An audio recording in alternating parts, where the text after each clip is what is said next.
ఒక్క సంవత్సరానికి రీఛార్జ్ చూపించేశాను. ఇంకా మనల్ని ఆపడానికి ఎవ్వరి వల్ల కాదు. రేపు కలుద్దామా? ఇది ఎందుకు చేస్తుంది? రేపు నేను చాలా ఫ్రీ, రేపు కలుద్దాం. పిచ్చెక్కిందైంది దీనికి, ఊరికి మంటే ఫోన్ చేస్తానే ఉంది. ఏంది నాని ఫోన్ చేస్తున్నాడు? హలో, అరే మామ ఎక్కడున్నావు? నా మాట విను. అరే మావా నా మాట విను మావా. అరే ఆ ఫేస్బుక్ శృతి ఉంది కదా, 1 నెల నుంచి నేను మాట్లాడుతున్నాను. రేపు కలుద్దామని పిలుస్తుంది మావా. మావా ఇంత ప్రేమ నా భార్య కూడా చూపించలేదు మావా. అదేంటో 1 నెలలో నా మీద ఎంత ప్రేమ చూపిస్తుంది మావా. అరే నా మాట విను మావా. నేనేం ఆలోచిస్తున్నానంటే నా పిల్లానికి విడాకులు ఇచ్చేసి శృతిని పెళ్లి చేసుకుందాం అనుకున్నాను మావా. రే అసలు నువ్వు ఎక్కడున్నావురా? రే ఎందుకురా నీ భార్య కాలు ఎత్తడం లేదు? నీ భార్య కాల్లోనే ఉందిరా.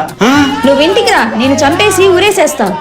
రే నీకు ఒక మాట చెప్పాలరా. అదేంటంటే నువ్వు శృతి అనే అమ్మాయితో మాట్లాడుతున్నావు కదా, ఆ అమ్మాయి ఎవరో కాదు నేనే మావా. అదేంటంటే రేపు కలిసినప్పుడు మొత్తం చెప్దాం అనుకున్నా. సారీ మావా, మనసులో ఏం పెట్టుకోమాక.